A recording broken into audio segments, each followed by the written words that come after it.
Hello everyone, welcome to English Made Easy, Learn English with Lata Yashwant. In today's video, we are learning about the beautiful poem The Quality of Mercy by William Shakespeare. This is part of your Class 10 State Board English syllabus, and I'm going to explain it line by line in simple English and Kannada, both. So let's get started. So let's start the first poem of the 10th State Board, Quality of Mercy by William Shakespeare. First, we will know about the poet William Shakespeare. Here is the picture of William Shakespeare. He was a great English writer and poet. He was born in 1564 in a town called Stratford upon Avon in England. Shakespeare wrote 37 plays and 154 sonnets. 37 place ಅಂದ್ರೆ ನಾಟಕಗಳು. So ಒಟ್ಟು 37 ನಾಟಕಗಳನ್ನ ಬರೆದಿದ್ದಾರೆ. ಎಲ್ಲ ಕೂಡ ತುಂಬಾ famous one. His plays are of 3 main types. ಅವರ ನಾಟಕಗಳನ್ನ ನಾವು 3 ವಿಭಾಗವಾಗಿ ವಿಂಗಡಿಸಿದ್ರೆ ಅದರಲ್ಲಿ ಟ್ರಾಜಿಡೀಸ್ ಇದೆ, ಕಾಮಿಡೀಸ್ ಇದೆ, ಹಿಸ್ಟ್ರೀಸ್ ಇದೆ.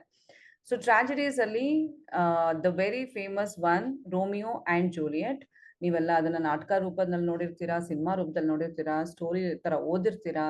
ಸೊ ಅದು ಎಲ್ರಿಗೂ ಗೊತ್ತಿರೋ ಅಂತ ಕಥೆ ಅದು. ಕಾಮಿಡಿಯಲ್ಲಿ the merchant of Venice. Histories ಅಲ್ಲಿ ತುಂಬಾ ಫೇಮಸ್ ಒನ್ ಜೂಲಿಯಸ್ ಸೀಸರ್. ಆ ಥರ ತುಂಬಾ ಫೇಮಸ್ ಬೇರೆ ಬೇರೆದಿದೆ. ನಿಮ್ಗೆ ಇಂಟ್ರೆಸ್ಟ್ ಇದ್ರೆ ಆ ವಿಲಿಯಂ ಶೇಕ್ಸ್ಪಿಯರ್ ಬರ್ದಿರೋ ಅಂತ ಅಲ್ಲಿ ಪ್ಲೇಸ್ಗಳನ್ನ ಲಿಸ್ಟ್ ಮಾಡ್ಕೊಂಡು ನೀವು ಫ್ರೀ ಆಗಿರುವಾಗ ಅದನ್ನ ಓದ್ಬೋದು. So people still read and act out his place in theatres and schools around the world. ಈಗಲೂ ಕೂಡ ನಮಗೆ ಸ್ಕೂಲ್ ಆನ್ಯುವಲ್ ಡೇ ಫಂಕ್ಷನ್ಸ್ ಅಂತ ಬಂದಾಗ, ಥಿಯೇಟರ್ಸ್ ಅಂತ ಬಂದಾಗ ಸ್ಪೆಷಲಿ ಅವ್ರ ನಾಟಕಗಳನ್ನ ಪ್ರೊಜೆಕ್ಟ್ ಮಾಡ್ತಾರೆ, ಎನಾಕ್ಟ್ ಮಾಡ್ತಾರೆ. And it's very beautiful to watch the famous and powerful characters created by William Shakespeare. So this is all about the poet William Shakespeare of the poem The Quality of Mercy. Now we will move on to the lines of the poem.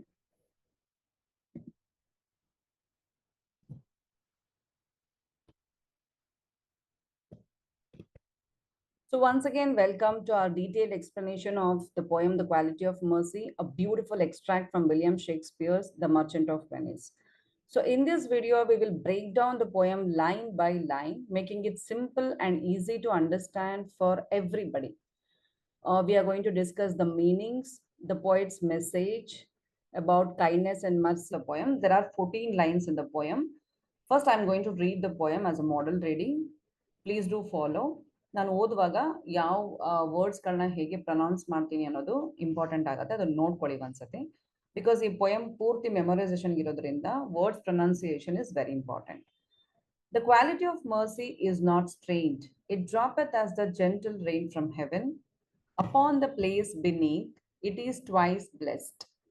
It blesseth him that gives and him that takes. This mightiest in the mightiest it becomes. Okay. The throned monarch better than his crown. His scepter shows the force of temporal power, the attribute to awe and majesty, wherein doth sit the dread and fear of kings. But mercy is above the sceptred sway. It is enthroned in the hearts of kings. It is an attribute to God Himself. And earthly power doth then show like his gods when mercy seasons justice. So it's very short, tumba lengthy ಏನಿಲ್ಲ poem, just 14 lines ಇದೆ. So ಈ ಒಂದು 14 lines ನಲ್ಲಿ ಕೆಲವೊಂದು new words, I don't say as difficult words, I prefer to say as new words. So ಯಾವತ್ತು ಹೊಸ ವರ್ಡ್ಸ್ಗಳನ್ನ difficult words ಅಂತ ಅನ್ಕೋಬಾರ್ದು, new words ಅಂತ ನಾವು ಕಲಿತಾ ಹೋಗ್ಬೇಕು. ಅಂದ್ರೆ ಬೆಟರ್ ಇಂಗ್ಲಿಷ್ ವರ್ಡ್ಸ್ ಅಂತ ಬೇಕಾದ್ರೆ ಹೇಳ್ಬೋದು. ಸೊ ಈ ನ್ಯೂ ವರ್ಡ್ಸ್ಗಳದ್ದು ಕೆಲವೊಂದು pronunciation I have try to add in the P P T in a very new way. So let's try out this pronunciations. ಅಂದ್ರೆ ಇಲ್ಲಿ ನಾನು ಕೆಲವೊಂದು ವರ್ಡ್ಸ್ ಪ್ರೊನೌನ್ಸಿಯೇಷನ್ ನಾನು ಇಲ್ಲಿ ಡೌನ್ಲೋಡ್ ಮಾಡಿ ಹಾಕಿದ್ದೀನಿ. ಅದನ್ನ ಕೇಳಿಸ್ತೀನಿ ನಿಮ್ಗೆ, ಅಂದ್ರೆ ನಿಮ್ಗೆ ಅದು ಅಭ್ಯಾಸ ಆಗ್ಲಿ, ಆ ವರ್ಡ್ಸ್ ಪ್ರೊನೌನ್ಸಿಯೇಷನ್ ಬರಲಿ ಅನ್ನೋ ಒಂದು ಕಾರಣದಿಂದ. ನೋಡೋಣ ಫಸ್ಟ್ ವರ್ಡ್ ಯಾವ್ದಿದೆ ಅಂತ. ಮೊನಾರ್ಕ್. ಮೊನಾರ್ಕ್ ನೋಡಿ, ಇಲ್ಲಿರೋ ವರ್ಡ್ ಇಲ್ಲಿ ಗೊತ್ತಾಗ್ತಿದೆ ಅಲ್ವಾ? ಈ ಮೊನಾರ್ಕ್ ನ ನಾನು ಇಲ್ಲಿ ಹಾಕಿದ್ದೀನಿ. ಮೊನಾರ್ಕ್.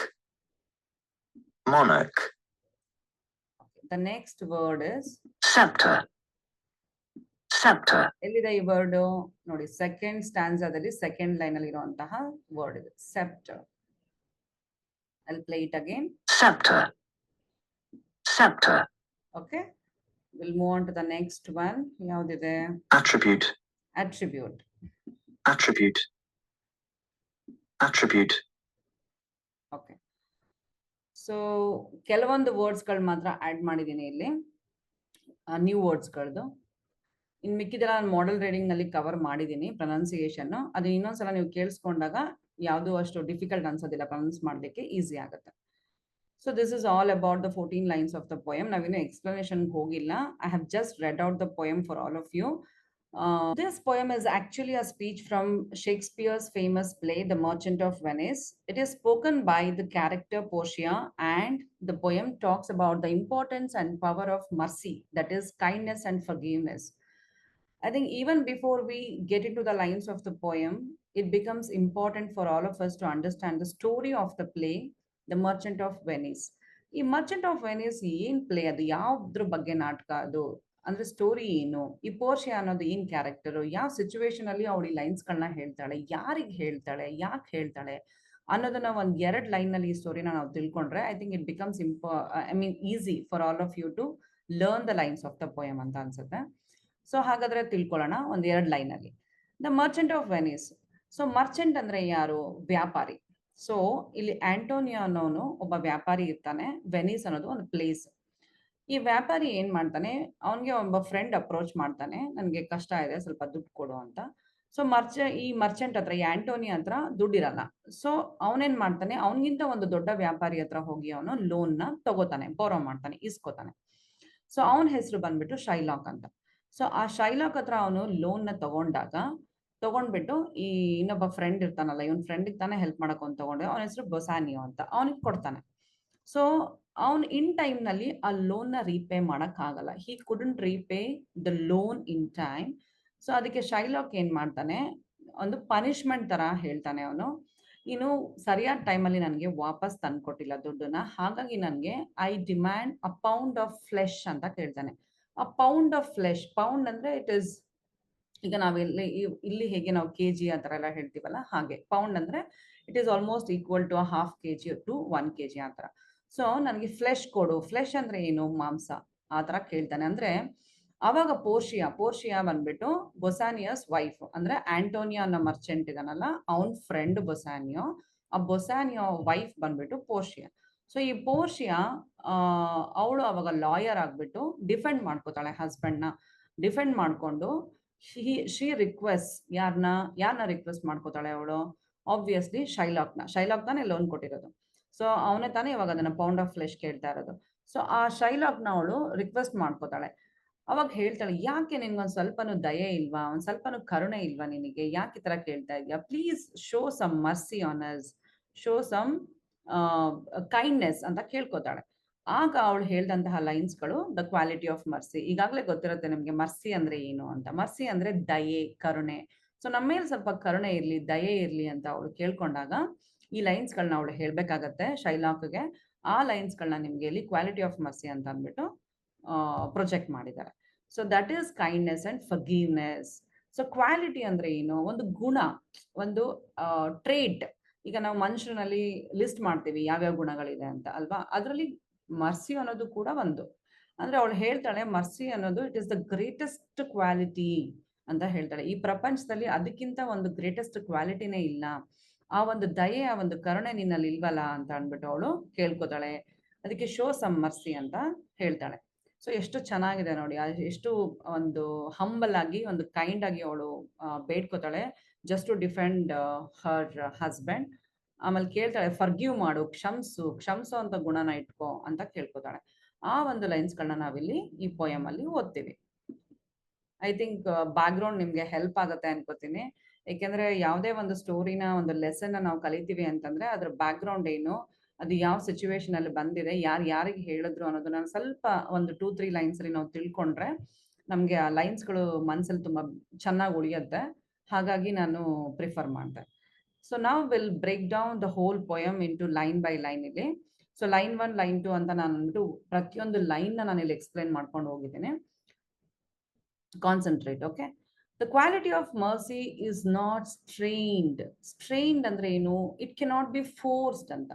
ನಾವು ಯಾವುದೇ ಒಂದು ಕ್ವಾಲಿಟಿನ ಮನುಷ್ಯರಿಗೆ ಫೋರ್ಸ್ ಮಾಡಿ ತಗೊಂಬಂದ್ ಕೊಡಕ್ಕಾಗಲ್ಲ. ಅದು ಅವ್ರಿಗೆ ಬೈ ಬರ್ತ್ ಬರ್ಬೇಕು ಅಲ್ವಾ? It means mercy Ken not be forced. Mercy ಅಂದ್ರೆ ಏನು? ದಯೆ, ಕರುಣೆ. ಈ ಕರುಣೆನ ಯಾರು ಫೋರ್ಸ್ ಮಾಡಕ್ ಆಗೋದಿಲ್ಲ. ಅದು ಅವ್ರಿಗೆ ಬರ್ಬೇಕದು ಅಲ್ವಾ? It must come freely from the heart ಅಲ್ವಾ? ಈಗ ಏನೇ ಒಂದು ಕ್ವಾಲಿಟೀಸ್ ಇರ್ಬೋದು, ಏನೇ ಒಂದು ಕ್ಯಾರೆಕ್ಟರಿಸ್ಟಿಕ್ಸ್ ಇರ್ಬೋದು ನಮ್ಮಲ್ಲಿ, ಅದು ನಮ್ಮ ಹಾರ್ಟ್ ಇಂದ ಬರ್ಬೇಕದು. ಯಾರೇ ಒಂದು ಫೋರ್ಸ್ ಮಾಡಿದ್ರೆ ಅದು ಒಂದು ಫ್ಯೂ ಮಿನಿಟ್ಸ್ ಇರುತ್ತೆ, ಇಲ್ಲ for short time it will be there, afterwards it won't exist ಅಲ್ವಾ? ಆ ಥರ. ಸೊ ಇದು ಮರ್ಸಿ ಕ್ವಾಲಿಟಿ ಏನಿದೆ, ಈ ಮರ್ಸಿ ಅನ್ನೋ ಒಂದು ಕ್ವಾಲಿಟಿನ ಯಾರು ಫೋರ್ಸ್ ಮಾಡಕ್ಕಾಗಲ್ಲ. ನಾಟ್ ಸ್ಟ್ರೇನ್ಡ್ ಅಂದ್ರೆ ಏನು? It can not be forced ಅಂತ. I think you all have understood the meaning of the line 1. The quality of mercy is not strained ಅಂದ್ರೆ ಇದನ್ನ ಯಾರು ಫೋರ್ಸ್ ಮಾಡಕ್ಕಾಗಲ್ಲ. Line 2, it droppeth as the gentle rain from heaven. Droppeth ಅಂದ್ರೆ ಏನು? Drops. Drop ಅಂದ್ರೆ ಏನು? ಕೆಳಗಡೆ ಬೀಳೋದು. ಆ ಕ್ವಾಲಿಟಿ ಆಫ್ ಮರ್ಸಿ ಅನ್ನೋದು ಕೆಳಗಡೆ ಬೀಳ್ತಾ ಇದೆ. ಯಾವ ತರ? It droppeth as the gentle rain. Gentle ಅಂದ್ರೆ ಏನು? ಇಟ್ಸ್ ವೆರಿ ಸಾಫ್ಟ್ ಅಂತ. ಸಾಫ್ಟ್. ಜೆಂಟಲ್ ಅಂದ್ರೆ ತುಂಬಾ ಸಾಫ್ಟ್ ಆಗಿ ಯಾವ ತರ ಬೀಳ್ತಾ ಇದೆ. ಕಂಪ್ಯಾರಿಸನ್ ನೋಡಿ. ಜೆಂಟಲ್ ರೈನ್ ಫ್ರಮ್ ಹೆವೆನ್ ಅಂದ್ರೆ ಹೆವೆನ್ ಅಂದ್ರೆ ಏನು? ಸ್ವರ್ಗ. ಆ ಸ್ವರ್ಗದಿಂದ ಇದು ತುಂಬಾ ಜೆಂಟಲ್ ಆಗಿ, ಪೊಲೈಟ್ ಆಗಿ ಒಂದು ಮಳೆ ರೂಪದಲ್ಲಿ ಬೀಳ್ತಾ ಇದೆ ಅಂತ ಅವ್ರು ಹೇಳ್ತಾರೆ. So mercy is like gentle rain from the sky, soft, natural and kind. ಅಂದ್ರೆ ಇದೊಂದು ಆರ್ಟಿಫಿಷಿಯಲ್ ಕ್ವಾಲಿಟಿ ಅಲ್ಲ. ನೀವು ಯಾರಿಗಾದ್ರೂ ಫೋರ್ಸ್ ಮಾಡಿದ್ರೆ ಪ್ಲೀಸ್ ದಯೆ ಇಟ್ಕೋ, ಕರುಣೆ ಇಟ್ಕೋ ಅಂತಂದ್ರೆ ಒಂದ್ 2 ನಿಮಿಷ ಇರತ್ತಷ್ಟೇ, ಆಮೇಲೆ ಡಿಸಪಿಯರ್ ಆಗ್ಬಿಡುತ್ತೆ ಅಲ್ವಾ? ಆ ತರಾನೇ ಇದು ನ್ಯಾಚುರಲ್ ಆಗಿ ಬರ್ಬೇಕಾಗಿರೋಂತ ಒಂದು ಗುಣ. ಅದನ್ನ ಫೋರ್ಸ್ ಮಾಡಿ ಯಾರು ತುಂಬಕ್ಕಾಗಲ್ಲ ಅಂತ ಅವರು ಹೇಳ್ತಾರೆ. ಸೊ ನಾನು ಇಲ್ಲಿ ಸುಮ್ಮನೆ ಒಂದು ನಿಮ್ಗೆ ತಲೆಲಿ ಇರ್ಲಿ ಅಂತ ಒಂದು ಪಿಕ್ಚರ್ ಹಾಕಿದ್ದೀನಿ ಅಷ್ಟೇನೆ, ಮಳೆ ಬರ್ತಾ ಇರೋ ತರ. Upon the place beneath it is twice blessed.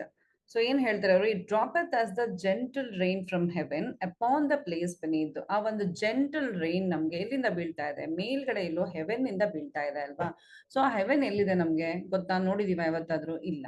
So upon the place beneath, ಎಲ್ಲೋ ಅದು ಒಂದು ಒಳಗೆ ಎಲ್ಲೋ ಒಂದ್ ಕಡೆ ಒಳಗಿದೆ ಅಂತ ನಾವು ಅನ್ಕೊಂಡಿದೀವಿ. ಎಲ್ಲೋ ಮೇಲೆ ಒಳಗಿದೆ ಅಂತ ಅನ್ಕೊಂಡಿದೀವಿ ಅಲ್ವಾ? ಸೊ ಬಿನೀತ್ ಅಂದ್ರೆ ಮೀನಿಂಗ್ ತಿಳ್ಕೊಂಡ್ರೆ ನಿಮ್ಗೆ ಸೆಂಟೆನ್ಸ್ ಈಸಿಯಾಗಿ ಅರ್ಥ ಆಗುತ್ತೆ. So beneath refers directly under the ground. So ಇಲ್ಲಿ ನೋಡಿ ನಾನು ಒಂದು ಪಿಕ್ಚರ್ ಕೂಡ ಆಡ್ ಮಾಡಿದ್ದೀನಿ. ಇವಳು ಒಳಗ್ ಕುತ್ಕೊಂಡಾಳೆ, ಟೇಬಲ್ ಒಳಗಡೆ ಅಲ್ವಾ? So this is called as beneath. So ಹಾಗೆ ಮರ್ಸಿ ಅನ್ನೋದು ಕೂಡ it is hidden inside of a person somewhere in the corner of the heart ಅಲ್ವಾ? ಸೊ ಅವ್ನು ಯಾವಾಗ ಅದನ್ನು ಪ್ರೊಜೆಕ್ಟ್ ಮಾಡ್ತಾನೆ? ಅವಶ್ಯಕತೆ ಇದ್ದಾಗ, ಸಿಚುವೇಶನ್ ನೋಡ್ಕೊಂಡು ಆ ಕ್ವಾಲಿಟಿ ಆಫ್ ಮರ್ಸಿನ ಅವನು ಪ್ರೊಜೆಕ್ಟ್ ಮಾಡ್ತಾನೆ. It blesseth him that gives and him that takes. This is the 4th line of the poem. 4th line actually ಇಲ್ಲಿ ಪಿಪಿಟಿ ಇಲ್ಲಿ ಮಿಸ್ ಆಗ್ಬಿಟ್ಟಿದೆ. It blesseth him that gives and him that takes ಅಂದ್ರೆ ಏನು? ಯಾರ್ಯಾರಿಗೆ ಆಶೀರ್ವಾದ ಮಾಡುತ್ತೆ? ಮರ್ಸಿನ ಕೊಡೋನಿಗೆ. It blesseth him that gives ಅಂದ್ರೆ ಕೊಡೋನು. ಯಾರ್ ಮರ್ಸಿ ತೋರಿಸ್ತಾನಲ್ಲ ಅವನಿಗೂ ಕೂಡ ಆಶೀರ್ವಾದ ಮಾಡುತ್ತೆ. ಯಾರ್ ಮರ್ಸಿ ತಗೋತಾನಲ್ಲ, ರಿಸೀವರ್ ಇರ್ತಾನಲ್ಲ, ಅವನಿಗೂ ಕೂಡ ಅದು ಆಶೀರ್ವಾದ ಮಾಡುತ್ತೆ. ಹಾಗಾಗಿ mercy is a double blessing ಅಂತ ನಾವು ಹೇಳ್ಬೋದು. So 5th line, this mightiest in the mightiest it becomes. ಏನ್ ಮೈಟಿಯಸ್ಟ್ ಅಂದ್ರೆ ಏನು? Very strong or powerful. ಇಲ್ಲಿ ನೋಡ್ತಾ ಇರ್ಬೋದು ನೀವು ಮೀನಿಂಗ್ ಅಲ್ವಾ? ಮೈಟಿಯಸ್ಟ್ ಅಂದ್ರೆ ತುಂಬಾ ಪವರ್ಫುಲ್ ಅಂತ. ಸೊ ಯಾರು ತುಂಬಾ ಪವರ್ಫುಲ್ ಆಗ್ತಾರೆ? ಈ ಕ್ವಾಲಿಟಿ ಆಫ್ ಮರ್ಸಿ ಯಾರಿಗಿದೆಯೋ ಆ ವ್ಯಕ್ತಿ ತುಂಬಾ ಪವರ್ಫುಲ್ ಆಗ್ತಾನೆ. This mightiest in the mightiest it becomes. ಅವನು ಈ ಕ್ವಾಲಿಟಿ ಏನಾದ್ರು ಇತ್ತು ಅಂತಂದ್ರೆ, ಅವನು ಆಲ್ರೆಡಿ ಒಬ್ಬ ಕಿಂಗ್ ಆಗಿದ್ರೆ ಅವನ ಹತ್ರ ಎಲ್ಲರೂ ಇರುತ್ತೆ. ಇನ್ಫ್ಯಾಂಟ್ರಿ ಇರುತ್ತೆ, ಕ್ಯಾವೆಲ್ರಿ ಇರುತ್ತೆ, ಅವನ ಹತ್ರ ಪ್ರಜೆಗಳಿರ್ತಾರೆ, ದೇಶ ಇರುತ್ತೆ, ಎಲ್ಲ ಇರುತ್ತೆ. ಬಟ್ ಅವನಿಗೆ ಕ್ವಾಲಿಟಿ ಆಫ್ ಮರ್ಸಿ ಇದ್ದಾಗ ಮಾತ್ರ ಅವನು ತುಂಬಾ ಬೆಸ್ಟ್ ಅಂತ ಅನಿಸ್ಕೋತಾನೆ ಅಂತ ಅವರು ಹೇಳ್ತಾರೆ. This mightiest in the mightiest it becomes. So ಹಾಗಾದ್ರೆ ಮೀನಿಂಗ್ ಏನು? Mercy is the greatest power in those who are already powerful. So already powerful ಆಗಿರ್ತಾರೆ, ಬಟ್ ಮರ್ಸಿ ಇದ್ದವನು ಏನಾಗ್ತಾನೆ? ಇನ್ನೂ ಗ್ರೇಟರ್ ಆಗ್ತಾನೆ, ಇನ್ನೂ ಎತ್ತರಾಗಿ ಬೆಳಿತಾನೆ, ಇನ್ನೂ ದೊಡ್ಡ ಮನುಷ್ಯ ಅಂತ ಅನ್ನಿಸ್ಕೋತಾನೆ ಅಂತ ಅವ್ರು ಹೇಳ್ತಾರೆ. ಸೊ ದಿಸ್ ಅಂದ್ರೆ ದಿಸ್ ಅಂತ, THIS. This is also an old English used by William Shakespeare in almost all his place. This ಈ ತರ ಸುಮಾರು ವರ್ಡ್ಸ್ಗಳು ನಿಮ್ಗೆ ಈ ಪೊಯಮ್ ಅಲ್ಲಿ ಬರುತ್ತೆ. So this is all about the 5th line. I think we have completed one stanza, that is 5 lines of the poem. So next we will move to the second stanza of the poem and the very first line of the second stanza. The throned monarch better than his crown. So ಇಲ್ಲಿ throne ಅಂತಂದ್ರೆ ಏನು, ಸಿಂಹಾಸನ. ಸಿಂಹಾಸನ. Monarch ಅಂತಂದ್ರೆ ಏನು, ruler. So ಒಬ್ಬ king, monarch ಅಂದ್ರೆ ರೂಲರು ಆಗ್ತಾರೆ, ಕಿಂಗು ಆಗ್ತಾರೆ. ಸೊ ಒಬ್ಬ ಕಿಂಗ್, ಸಿಂಹಾಸನದ ಮೇಲೆ ಕೂತ್ಕೊಂಡಿರುವಂತಹ ಒಬ್ಬ ಕಿಂಗ್ ಯಾವಾಗ ಬೆಟರ್ ಆಗಿ ಕಾಣಿಸ್ತಾನೆ, ಕ್ರೌನ್ ತೊಟ್ಕೊಂಡಾಗಲ್ಲ. ಕ್ರೌನ್ ಅಂದ್ರೆ ಏನು, ಕಿರೀಟ. ಕಿರೀಟ ತೊಟ್ಕೊಂಡಾಗ ಅವನು ಬೆಟರ್ ಅಂತ ಕಾಣಿಸಲ್ಲ. ಅವನ ಹತ್ರ ಕ್ವಾಲಿಟಿ ಆಫ್ ಮರ್ಸಿ ಇದ್ದಾಗ ಮಾತ್ರ, ಯಾವ್ದು ನ್ಯಾಯ ಅನ್ಯಾಯನ ಜಡ್ಜ್ ಮಾಡಕ್ಕೆ ಅವನಿಗೆ ಬರ್ಬೇಕು, ಅವನಿಗೆ ಕ್ವಾಲಿಟಿ ಆಫ್ ಮರ್ಸಿ ಇರ್ಬೇಕು, ಅಥವಾ ಬೇರೆ ಬೇರೆ ಕ್ಯಾರೆಕ್ಟರ್ಸ್ಗಳು, ಟ್ರೇಡ್ಸ್ಗಳು ಅವ್ರಿಗೆ ಇರಬೇಕು ರಾಜಗೆ ಅಂತ ಅವ್ರು ಹೇಳ್ತಾರೆ. His sceptre shows the force of temporal power. Temporal ಅಂತಂದ್ರೆ ಏನು, ವೆರಿ ಶಾರ್ಟ್ ಟೈಮ್, ಅಂದ್ರೆ it's not permanent. So permanent opposite ಬಂದ್ಬಿಟ್ಟು ಟೆಂಪರರಿ ಅಲ್ವಾ. ಹಿಸ್ ಸೆಪ್ಟರ್, ಸೆಪ್ಟರ್ ಅಂತಂದ್ರೆ ಏನು, ಕಿಂಗ್ ಸ್ಟಾಫ್. ನೀವು ನೋಡಿರ್ತೀರ, ಒಂದು ಕಿಂಗ್ ಅಂತ ಅಂದ್ಮೇಲೆ ಸುತ್ತ ಜನ ಇರ್ತಾರೆ, ಮಂತ್ರಿ ಮಂಡಲ ಇರ್ಬೋದು ಅಥವಾ ಬೇರೆ ಒಂದು ಸ್ಟಾಫ್ ಇರ್ಬೋದು, ಆತರ ತುಂಬಾ ಜನಗಳಿರ್ತಾರಲ್ವಾ. So his sceptre shows the force. So ಅದು ಏನ್ ತೋರಿಸುತ್ತೆ, ಕಿಂಗ್ ಅವನ ಜೊತೆ ಬರುವಂತಹ ಜನಗಳು ಕಿಂಗ್ ನ ರೆಪ್ರೆಸೆಂಟ್ ಮಾಡ್ತಾರೆ, ಅಂದ್ರೆ ಅವ್ನಿಗೆ ಜೈಕಾರ ಹಾಕ್ತಾ ಇರ್ತಾರೆ, ಅವ್ನು ಎಷ್ಟು ಪವರ್ಫುಲ್ ಅಂತ ಅವ್ನಿಗೆ ಹೊಗಳ್ತಾ ಇರ್ತಾರೆ, ಅವನ ಫೋರ್ಸ್ ನ ಅದು ತೋರ್ಸತ್ತೆ. ಬಟ್ ಅದೆಲ್ಲ ಟೆಂಪ್ರರಿ ಅಂತ ಹೇಳ್ತಾರೆ. ಸೊ ಆ ಕಿಂಗ್ಗೆ ಏನಿದು ಆ ಒಂದು ಶಕ್ತಿ ಇದೆ ಹಿಂದೆ ಮುಂದೆ ಎಲ್ಲ, ಆ ಜನಗಳು ಏನಿದ್ದಾರೆ, ಅವನ್ನ ಏನು ಹೊಗಳ್ತಾ ಇದಾರೆ, ಏನ್ ಶಕ್ತಿ ತುಂಬ್ತಾ ಇದಾರೆ ಅವನಲ್ಲಿ, ಆ ಒಂದು ಫೋರ್ಸ್ ಏನಿದೆ, that is all temporary. So then what is permanent, the quality of mercy. Again ಮತ್ತೆ ನಾವು ಅಲ್ಲಿಗೆ ಬರ್ತೀವಿ, ಮರ್ಸಿ ಇದ್ದಂತಹ ಒಂದು ರಾಜ ಮಾತ್ರ ಪರ್ಮನೆಂಟ್ ಆಗಿ ಆ ಪವರ್ನ ಪಡ್ಕೊಳಕ್ಕೆ ಸಾಧ್ಯ. ಆ sceptre represents worldly power and authority. ಅಂದ್ರೆ ಅವನು ಆ ಒಂದು ಕಿಂಗ್ ಸ್ಟಾಫ್ ನ ನಾವು ನೋಡ್ತಾ ಇದ್ರೆ ಅವ್ನು ನಮ್ಗೆ ಅನ್ಸತ್ತೆ, ಅಯ್ಯೋ ಇವ್ನಿಗೆ ಎಷ್ಟೊಂದು ಪವರ್ ಇದೆಯಪ್ಪ, ಎಷ್ಟೊಂದು ಅಥಾರಿಟಿ ಇದೆ, ಅವನು ಎಷ್ಟೊಂದು ಪವರ್ಫುಲ್ ಆಗಿದ್ದಾನೆ ಅಂತ ನಮ್ಗೆ ಅನ್ಸತ್ತೆ. ಬಟ್ ಆದ್ರೆ ಅವ್ನಿಗೆ ಕ್ವಾಲಿಟಿ ಆಫ್ ಮರ್ಸಿ ಇಲ್ಲ ಅಂತಂದ್ರೆ ಏನೂ ಇಲ್ಲ ಅನ್ನೋ ಒಂದು ಮೀನಿಂಗ್ ನ ನಮ್ಗೆ ಇಲ್ಲಿ ತಂದ್ಕೊಡತ್ತೆ. The attribute to awe and majesty. It shows fears and respect because of his status. Attribute ಅಂದ್ರೆ ಏನೋ ಒಂದು ಕ್ವಾಲಿಟಿ, ಮತ್ತೆ ಕ್ವಾಲಿಟಿ. ಅಂಡ್ ಮೆಜೆಸ್ಟಿ, ಮೆಜೆಸ್ಟಿ ಅಂತಂದ್ರೆ ಒಂದು ತುಂಬಾ ಒಂದು ಮೆಜೆಸ್ಟಿಕ್ ಆಗಿ ಇರೋಂತ, ಅಂದ್ರೆ ರಾಯಲ್ ಪವರ್, ಅಥಾರಿಟಿ ಇರ್ಬೋದು.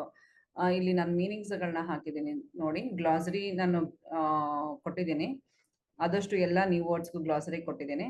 Attribute, it is like a quality or a trait that describes a person, thing or concept. ಈಗ ನಾವು ಒಂದು ಯಾವುದೇ ಒಂದು ವಸ್ತುನ ಇರ್ಬೋದು, ಒಂದು ಪರ್ಸನ್ ನಾವು ಡಿಸ್ಕ್ರೈಬ್ ಮಾಡ್ಬೇಕಂತಂದ್ರೆ ಅದ್ರ ಕ್ವಾಲಿಟೀಸ್ಗಳನ್ನ ಹೇಳ್ಕೊಂಡು ಬರ್ತೀವಿ ಅಲ್ವಾ. ಸೊ ಆ ಒಂದು ಕ್ವಾಲಿಟೀಸ್ಗಳನ್ನ ನಾವು ಅಟ್ರಿಬ್ಯೂಟ್ ಅಂತ ಕರೆಯೋದು. So the attribute to awe and majesty. Majesty ಅಂತಂದ್ರೆ ಮತ್ತೆ royal power, authority, dignity, used as a title for a king or queen. ಅಂದ್ರೆ ಏನು, ವಂಡರ್. ಸೊ ಒಂದು ಸರ್ಪ್ರೈಸಿಂಗ್ ಆಗಿ ನಮ್ಗೆ ಅನ್ಸುತ್ತೆ. And also it shows fear and respect towards your status. So ನಾವು ಆ ರೆಸ್ಪೆಕ್ಟ್, ಆ ಫಿಯರ್ ನಮ್ಗೆ ಜನರಲಿ ಕ್ರಿಯೇಟ್ ಆದ್ರೆ ಮಾತ್ರ ಅದೊಂದು ಸ್ಟೇಟಸ್ ನ, ಕಿಂಗ್ ಸ್ಟೇಟಸ್ ನ ನಮ್ಗೆ ಅದು ತೋರ್ಸತ್ತೆ ಅಂತ ಅವ್ರು ಹೇಳ್ತಾರೆ. Wherein doth sit the dread and fear of kings. So ಇಲ್ಲಿ ನಾನು ಆಲ್ರೆಡಿ ಗ್ಲಾಸರಿಯಲ್ಲಿ ಕೊಟ್ಟಿದ್ದೀನಿ. ಡತ್ ಅಂತಂದ್ರೆ ಡಸ್ ಅಂತ, ಡ್ರೆಡ್ ಅಂದ್ರೆ to be very afraid of or worried about something. So always we are worried about, ಅಂದ್ರೆ ಈಗ ಕಿಂಗ್ಸ್ ಅಂತ ಅಂದಾಗ ಆಲ್ಮೋಸ್ಟ್ ನಮ್ಗೆ ಡಿಸ್ಟೆನ್ಸ್ ಮೇಂಟೈನ್ ಮಾಡ್ತೀವಿ. ನಾವು ಏನೇ ಒಂದು ಪ್ರಾಬ್ಲಮ್ಸ್ ಇರ್ಬೋದು, ಕನ್ಸರ್ನ್ಸ್ ಇರ್ಬೋದು, we can not go and meet the king directly and discuss the issues ಅಲ್ವಾ. ಸೊ ಏನೇ ಒಂದು ಆದ್ರೂ ನಮ್ಗೆ ಡಿಸ್ಟೆನ್ಸ್ ಮೇಂಟೈನ್ ಮಾಡ್ತೀವಿ. And also we know that king is very powerful. ಯಾವ ತರ ಪವರ್ಫುಲ್ ಅಂದ್ರೆ ಹಿ ಕ್ಯಾನ್ ಡೂ ಎನಿಥಿಂಗ್. ಅವನು ಯಾವ ತರ ಶಿಕ್ಷೆ ಬೇಕಾದ್ರೂ ಕೊಡ್ಬೋದು ನಮ್ಗೆ, ಅಥವಾ he can forgive us also. ಆ ಒಂದು ದೊಡ್ಡ ಶಿಕ್ಷೆ ಕೊಡ್ತಾರಪ್ಪ ಇದಕ್ಕೆ, ಈ ತಪ್ಪಿಗೆ ಅಂತ ಅನ್ಕೊಂಡ ಒಂದು ಸಿಚುವೇಶನ್ ಅಲ್ಲಿ ಕೂಡ ರಾಜ ಮನ್ಸ್ ಮಾಡಿದ್ರೆ ಅದನ್ನ ಕ್ಷಮಿಸ್ಲೂಬಹುದು, ಅಂದ್ರೆ he can forgive also. So ಹಾಗಾಗಿ ನಾವು ಆ ಒಂದು ಹೆದರಿಕೆ, ಒಂದು ಭಯ ನಮ್ಗೆ ಕಿಂಗ್ ಬಗ್ಗೆ ಯಾವಾಗ್ಲೂ ಇರತ್ತೆ ಅಂತ ನಾವು ಹೇಳ್ತೀವಿ ಅಲ್ವಾ. So next, but mercy is above this sceptred sway. But mercy ಅನ್ನೋದು ಇದು ಎಲ್ಲದಕ್ಕಿಂತ ಒಂದು ದೊಡ್ಡ ಗುಣ ಇದು ಅಂತ ಅವ್ರು ಹೇಳ್ತಾರೆ. ಮರ್ಸಿ ಅನ್ನೋದು ಕಿಂಗ್ ಎಷ್ಟೇ ಪವರ್ಫುಲ್ ಆಗಿರ್ಲಿ, ಅವ್ನಿಗೆ ಎಷ್ಟೇ ಒಂದು ಜನ ಇರ್ಲಿ ಅವನ ಹಿಂದೆ, ಮಿನಿಸ್ಟರ್ಸ್ ಇರ್ಲಿ, ಅಥವಾ ಅವ್ನು ಏನೇ ಒಂದು ಇನ್ಫ್ಯಾಂಟ್ರಿ ಅಥವಾ ಏನೇ ಒಂದು ಇಟ್ಕೊಂಡಿದ್ರು ಕೂಡ, ಇದು ಎಲ್ಲದಕ್ಕಿಂತ ಮಿಗಿಲಾಗಿ ದೊಡ್ಡದಾಗಿ ನಮ್ಗೆ ಯಾವ್ದು ಕಾಣುತ್ತೆ, ಮರ್ಸಿ. ಅವನಲ್ಲಿ ಕ್ಷಮಿಸೋ ಅಂತ ಗುಣ ಇರಬೇಕು, ಅವನಲ್ಲಿ ಒಂದು ದಯೆ ಇರಬೇಕು, ಕರುಣೆ ಇರಬೇಕು ಅಂತ ಹೇಳ್ತಾರೆ. But mercy is greater than this kind of power. Mercy ಒಂದು ಇದ್ರೆ ಅದು ಎಲ್ಲಾ ಪವರ್ನ ನಮ್ಗೆ ಹಿಂದೆ ಇಕ್ಕಿ ಅದು ಮೇಲೆ ನಿಲ್ಲತ್ತೆ. ಮರ್ಸಿ ಇಸ್ ಅಬೌವ್ ಎವ್ರಿಥಿಂಗ್ ಅಂತ ಹೇಳ್ತಾರೆ. It is enthroned in the heart of kings. ಅಂದ್ರೆ ಎನ್ಥ್ರೋನ್ ಅಂದ್ರೆ to seat in a place, ಅಂದ್ರೆ ಅಲ್ಲಿ ಕೂತ್ಕೊಂಡಿರತ್ತೆ ಅದು. ಆ ಒಂದು ಮನುಷ್ಯನ ಒಂದು ಮನಸ್ಸಿನ ಒಂದು ಮೂಲೆನಲ್ಲಿ ಅದು ಕೂತಿರತ್ತೆ. Associated with the position of authority. ನೋಡಿ ನಾನು ಇಲ್ಲಿ ಮೀನಿಂಗ್ಸ್ ಕೊಟ್ಟಿದ್ದೀನಿ ಮತ್ತೆ. It is enthroned in the heart of kings. ಅದು ಎಲ್ಲಿರತ್ತೆ, ಕಿಂಗ್ಸ್ ಅವರ ಹಾರ್ಟ್ ಅಲ್ಲಿ ಇರುತ್ತೆ. Mercy lives in the heart of truly great rulers. ಯಾರು ಒಳ್ಳೆ ರೂಲರ್ಸ್ ಆಗಿರ್ತಾರೋ ಅವ್ರ ಮನಸ್ಸಲ್ಲಿ ಖಂಡಿತವಾಗ್ಲೂ ಈ ಮರ್ಸಿ ಅನ್ನೋ ಒಂದು ಒಳ್ಳೆಯ ಒಂದು ಕ್ವಾಲಿಟಿ ಇದ್ದೇ ಇರತ್ತೆ ಅಂತ ಅವ್ರು ಹೇಳ್ತಾರೆ. So the next line is it is an attribute to God himself. So ಒಂದು ಕ್ವಾಲಿಟಿ ಆಫ್ ಮರ್ಸಿ ಇದ್ದಂತಹ ಮನುಷ್ಯ he is equal to God ಅಂತ ಹೇಳ್ತಾ ಇದಾರೆ. ನಾನು ಆಲ್ರೆಡಿ ಹೇಳಿದ್ದೀನಿ ಗ್ಲಾಸರಿ ಅಟ್ರಿಬ್ಯೂಟ್ಗೆ it's a trait to describe a person or a thing. ಅಂದ್ರೆ ಒಂದು ಮನುಷ್ಯನಾಗ್ಲಿ ಒಂದು ವಸ್ತುನಾಗ್ಲಿ ಡಿಸ್ಕ್ರೈಬ್ ಮಾಡುವಂತಹ ಕ್ವಾಲಿಟಿನ ನಾವು ಅಟ್ರಿಬ್ಯೂಟ್ ಅಂತ ಹೇಳ್ತೀವಿ. ಸೊ ಕ್ವಾಲಿಟಿ ಆಫ್ ಮರ್ಸಿ ಇದ್ದಂತಹ ಒಂದು ಆ ಕ್ವಾಲಿಟಿ ಇದ್ದಂತಹ ಒಬ್ಬ ಮನುಷ್ಯ ಯಾವ್ದಕ್ಕೆ ಈಕ್ವಲ್ ಆಗಿರ್ತಾನೆ? ಗಾಡ್ ಹಿಮ್ಸೆಲ್ಫ್, ಅಂದ್ರೆ ಗಾಡ್ಗೆ ಈಕ್ವಲ್ ಆಗಿರ್ತಾನೆ ಅಂತ ಅವ್ರು ಹೇಳ್ತಾರೆ. So mercy is the quality of god. ಅದು ಒಂದು ಗಾಡ್ ನ ಕ್ವಾಲಿಟಿ, ಅಂದ್ರೆ ಒಂದು ದೇವರ ಒಂದು ಕ್ವಾಲಿಟಿ ಅದು. It makes us god like when we show it. So ನಾವು ಆ ಮರ್ಸಿನ ತೋರಿಸಿದಾಗ ನಾವು ಕೂಡ ಗಾಡ್ ತರ ಇನ್ನೊಬ್ರಿಗೆ ಕಾಣಿಸ್ತೀವಿ. ಯಾರು ಹೆಲ್ಪ್ ಮಾಡ್ತಾ ಇರಲ್ಲ, ಯಾರು ಒಂದು ಒಂಚೂರು ಮುಂದೆ ಬಂದು ಅವ್ರಿಗೆ ನೋಡ್ತಾ ಇರಲ್ಲ ಅಂದಾಗ, ಯಾರೋ ಒಬ್ಬ ಅಷ್ಟ್ರಲ್ಲಿ 100ರಲ್ಲಿ ಒಬ್ಬ ವ್ಯಕ್ತಿ ಮುಂದೆ ಬಂದು ಒಬ್ಬ ಮನುಷ್ಯಂಗೆ ಹೆಲ್ಪ್ ಮಾಡಿದಾಗ ಏನ್ ಅನ್ಸುತ್ತೆ ನಮ್ಗೆ? ಅವ್ನ್ ದೇವ್ರ ತರ ಅನ್ಸ್ಬಿಡುತ್ತೆ ಅಲ್ವಾ? ಆಲ್ಮೋಸ್ಟ್ ಈಕ್ವಲ್ ಟು ಗಾಡ್ ಅಂತ ನಮ್ಗೆ ಫೀಲ್ ಆಗುತ್ತೆ. ಸೊ ಇಲ್ಲೂ ಹಾಗೇನೆ ಆ ಮರ್ಸಿ ಇಟ್ಕೊಂಡಿರೋಂತಹ ಮರ್ಸಿಯ ಒಂದು ಗ್ರೇಟೆಸ್ಟ್ ಕ್ವಾಲಿಟಿ ಇರುವಂತಹ ಮನುಷ್ಯ ಆಲ್ಮೋಸ್ಟ್ ಈಕ್ವಲ್ ಟು ಗಾಡ್ ಅಂತ ಅವ್ರು ಹೇಳ್ತಾರೆ. And earthly power doth then show likest God's. Earthly power ಅಂತಂದ್ರೆ ಒಂದು ಹ್ಯೂಮನ್, ಅಂದ್ರೆ ಒಂದು ನ್ಯಾಚುರಲ್ ಪವರ್ ಅಂತ ಹೇಳ್ಬೋದು ಅದನ್ನ. ಸೊ ಅದನ್ನ ತೋರಿಸಿದವನು ಆಲ್ಮೋಸ್ಟ್ ಗಾಡ್ ತರ ನಾವು ಟ್ರೀಟ್ ಮಾಡ್ತೀವಿ ಅಂತ. ದೆನ್ ಶೋ ಲೈಕೆಸ್ಟ್ ಗಾಡ್ಸ್, ಅವ್ನು ಗಾಡೇ ಆಗ್ಬಿಟ್ಟಿರ್ತಾನೆ. when humans, especially rulers, show mercy. Last line of the poem, the quality of mercy is when mercy seasons justice. Andre justice, fair punishment becomes better when it is mixed with mercy, kindness. Andre justice ಅನ್ನೋದು ಯಾವಾಗ better ಆಗುತ್ತೆ? When it is mixed with mercy. ಅಂದ್ರೆ ನೀವು ಒಂದು ಮನುಷ್ಯನ ಒಂದು ತುಂಬಾ kind ಆಗಿ ಒಂದು ದಯೆ ಕರುಣೆ ಇಟ್ಕೊಂಡು ಆ ಸಿಚುವೇಶನ್ ನ ಒಂದು ತಪ್ಪನ್ನ ನೀವು ನೋಡಿದಾಗ ಒಂದು ಜಡ್ಜ್ಮೆಂಟ್ ಕೊಡುವಾಗ ಆಬ್ವಿಯಸ್ಲಿ ಅದರಲ್ಲಿ ಒಂದು ಫೇರ್ ಜಡ್ಜ್ಮೆಂಟ್ ಅನ್ನೋದು ನಮ್ಗೆ ಸಿಗತ್ತೆ. ಯಾವುದೇ ಒಂದು ಗ್ರಡ್ಜ್ ಇರಲ್ಲ ನಾವು ಜಡ್ಜ್ಮೆಂಟ್ ಕೊಡುವಾಗ. ಸೊ ಈ ಒಂದು ಕ್ವಾಲಿಟಿ ಆಫ್ ಮರ್ಸಿ ಇರ್ಬೇಕು ಮನುಷ್ಯನಲ್ಲಿ, ಇದೊಂದು ಇರ್ಬೇಕು ಕ್ವಾಲಿಟಿ ಆಫ್ ಮರ್ಸಿ ಅನ್ನೋದನ್ನ ಪೋರ್ಷಿಯಾ ಇಲ್ಲಿ ಶೈಲಾಕ್ಗೆ ರಿಕ್ವೆಸ್ಟ್ ಮಾಡ್ಕೋತಾ ಇದ್ದಾಳೆ. ಆ ಒಂದು ಸ್ಪೀಚ್ ಏನಿದೆ ಅದನ್ನ ನಮ್ಗೆ ಇಲ್ಲಿ ಪೋಯಂ ತರ ಅವರು ಕೊಟ್ಟಿದ್ದಾರೆ. I hope you all have understood the poem. ನಾನು ಈ PPT ಲಿಂಕ್ ನ ಡಿಸ್ಕ್ರಿಪ್ಷನ್ ಬಾಕ್ಸ್ ಅಲ್ಲಿ ಹಾಕಿರ್ತೀನಿ. ಯಾರಿಗೆ ಯಾವ ಲೈನ್ ಮೀನಿಂಗ್ ಬೇಕು ಅಥವಾ ಯಾವ ವರ್ಡ್ ಪ್ರೊನೌನ್ಸಿಯೇಷನ್ ಬೇಕು ಅಥವಾ ಪೋಯಟ್ಸ್ ಇಂಟ್ರೊಡಕ್ಷನ್ ಆಗಿರ್ಲಿ ಯಾವ ಮತ್ತೊಂದಾಗಿರ್ಲಿ, ನೀವು ಮತ್ತೆ ವಾಪಸ್ ಹೋಗಿ ಅದನ್ನ ಓದ್ಕೋಬಹುದು. So now we have come to the summary of the poem, the quality of mercy. As much as possible, I have written it in a very simple way for all of you. Mercy or kindness is not something you can force. It comes naturally. ಅದನ್ನ force ಮಾಡೋಕ್ಕಾಗಲ್ಲ, ಅದು natural ಆಗಿ ಬರಬೇಕು. Mercy is like gentle rain falling from the sky, soft, com and pure. ಅದು ಮೇಲ್ಗಡೆಯಿಂದ ಒಂದು ಮಳೆ ರೂಪದಲ್ಲಿ ನಮ್ಗೆ ಬರ್ತಾ ಇದೆ, ಸಾಫ್ಟ್ ಆಗಿ. Just like rain falls on the ground, ಹೇಗೆ ನಮ್ಗೆ ಮಳೆ ಗ್ರೌಂಡ್ ಮೇಲೆ ಬೀಳತ್ತೆ ಆ ತರ ಬರ್ತಾ ಇದೆ. Mercy is shared with others. Mercy is a double blessing. So mercy ಕೊಡೋನ್ಗೂ ಆಶೀರ್ವಾದ ಸಿಗತ್ತೆ, ಮರ್ಸಿ ತಗೊಳ್ಳೋನ್ಗೂ ಆಶೀರ್ವಾದ ಸಿಗತ್ತೆ. It blesses both the person who shows mercy and the person who receives it. Who shows mercy ಅಂದ್ರೆ ಮರ್ಸಿನ ತೋರ್ಸೋನ್ಗೂ ಕೂಡ ಮತ್ತೆ ಮರ್ಸಿನ ರಿಸೀವ್ ಮಾಡೋನ್ಗೂ ಕೂಡ ಅದು ಬ್ಲೆಸ್ ಮಾಡುತ್ತೆ. Mercy is the strongest quality in the most powerful people. ನಮ್ಮ ಮೋಸ್ಟ್ ಪವರ್ಫುಲ್ ಪೀಪಲ್ ಯಾರ್ಯಾರು ಇದ್ದಾರೋ ಅವರಲ್ಲಿ ಇದೊಂದು ಸ್ಟ್ರಾಂಗೆಸ್ಟ್ ಕ್ವಾಲಿಟಿ ಅಂತ ಹೇಳ್ಬೋದು. A king looks more noble when he shows mercy, not just when he wears a crown. So ಒಬ್ಬ king ಬರೀ ಕಿರೀಟ ಧರಿಸೋದ್ರಿಂದ ಅವ್ನು ದೊಡ್ಡ ವ್ಯಕ್ತಿ ಆಗಲ್ಲ, ಅವನಲ್ಲಿ ಈ ಒಂದು ಕ್ವಾಲಿಟಿ ಇರೋದ್ರಿಂದ ಅವ್ನು ದೊಡ್ಡ ವ್ಯಕ್ತಿಯಾಗಿ ಕಾಣಿಸ್ತಾನೆ. ಆ king sceptre shows is worldly power like loss and punishments. So king ಅಂದ್ರೆ ನಮ್ಗೆ ಯಾವಾಗ್ಲೂ ಒಂದು ವರ್ಲ್ಡ್ಲಿ ಪವರ್, ತುಂಬಾ ಪವರ್ಫುಲ್ ಆಗಿರೋಂತ ಒಂದು ಕಿಂಗ್ ನ ನಾವು ನೋಡ್ತೀವಿ. ಲಾಸ್ ಇರ್ಬೋದು, ಪನಿಷ್ಮೆಂಟ್ಸ್ ಇರ್ಬೋದು, ಅಥವಾ ಒಂದು ಜಡ್ಜ್ಮೆಂಟ್ಸ್ ಇರ್ಬೋದು. ಸೊ ಕಿಂಗ್ ಅಂದ್ರೇನೆ ಪವರ್ಫುಲ್ ಅಲ್ವಾ? So it makes people fear and respect him. ಆ ಒಂದು ಕಾರಣಕ್ಕೆ ನಾವು ಏನ್ ಮಾಡ್ತೀವಿ, ಕಿಂಗ್ ಮೇಲೆ ನಮ್ಗೆ ತುಂಬಾ ಫಿಯರ್ ಇರುತ್ತೆ and also we respect him a lot. People are afraid of Kings because of this power. So people ಯಾವಾಗ್ಲೂ ಅಂದ್ರೆ ಜನ ಯಾವಾಗ್ಲೂ ಹೆದರ್ಕೋತಾರೆ. ಈ ಒಂದು ಕ್ವಾಲಿಟಿಯಿಂದ ಜನಕ್ಕೆ ಭಯ ಆಗತ್ತೆ. ಕಿಂಗ್ ಹತ್ರ ಅಪ್ರೋಚ್ ಮಾಡೋದಿರ್ಲಿ ಅಥವಾ ಮಾತಾಡೋದಾಗ್ಲಿ ಅಥವಾ ಏನೇ ಒಂದಿರ್ಬೋದು, they are afraid of king. But mercy is more powerful than any king's authority. So mercy ಇದ್ದಂಥವನು ಯಾವುದೇ ಒಂದು ಕಿಂಗ್ಸ್ ಅಥಾರಿಟಿಗಿಂತನೂ ಜಾಸ್ತಿ ಪವರ್ಫುಲ್ ಆಗಿರ್ತಾನೆ. Mercy lives in the heart of great rulers. So mercy ಎಲ್ಲಿರುತ್ತೆ? It lives in the heart of great rulers. So mercy is a divine quality, it belongs to God. So ಅದೊಂದು ಒಂದು divine quality, ಅದು ಆ quality ಅದು God the quality ಅದು. When human show mercy they act like god. So ಆ ಒಂದು ದೇವರಂತಹ ಒಂದು ಕ್ವಾಲಿಟಿನ ಮನುಷ್ಯರು ತೋರಿಸಿದಾಗ ಅವರು ಕೂಡ ದೇವ್ರ ರೂಪದಲ್ಲಿ ನಾವು ನೋಡ್ತೀವಿ. Justice becomes more fair and beautiful when it is mixed with mercy. So ಯಾವುದೇ ಒಂದು ಜಸ್ಟಿಸ್ ತುಂಬಾ ಫೇರ್ ಜಡ್ಜ್ಮೆಂಟ್ ಆಗಬೇಕು ಅಂತಂದ್ರೆ ಅದರಲ್ಲಿ ಮರ್ಸಿ ಇರಬೇಕು. So it looks beautiful when it is mixed with mercy ಅಂತ ಅವರು ಹೇಳ್ತಾರೆ. So this is all about the summary of the poem Quality of Mercy by William Shakespeare. The first one is mightiest, scepter, throne, attribute, majesty, dropeth, blessed, enthroned, monarch, temporal.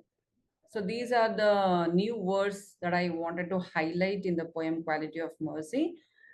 ಇರೋದೆಲ್ಲ spellings ನೀವು ಅಭ್ಯಾಸ ಮಾಡ್ಬೇಕು. ಇದು ಬಿಟ್ಟು ನಿಮ್ಗೆ ಯಾವ್ಯಾವ new words ಅಂತ ನಿಮಗೆ ಫೀಲ್ ಆಗುತ್ತೆ ಅದನ್ನು ಕೂಡ ಪ್ರಾಕ್ಟೀಸ್ ಮಾಡ್ಬೇಕು. ಯಾವುದೇ ಒಂದು 2 ಲೈನ್ಸ್ ಕಲ್ತ್ರು ಕೂಡ ನೀವು ಅದನ್ನ ಬರೆದು ಪ್ರಾಕ್ಟೀಸ್ ಮಾಡ್ಬೇಕು, ಇಲ್ಲಾಂದ್ರೆ ಮತ್ತೆ ಸ್ಪೆಲ್ಲಿಂಗ್ ಮಿಸ್ಟೇಕ್ಸ್ ಆಗುತ್ತೆ.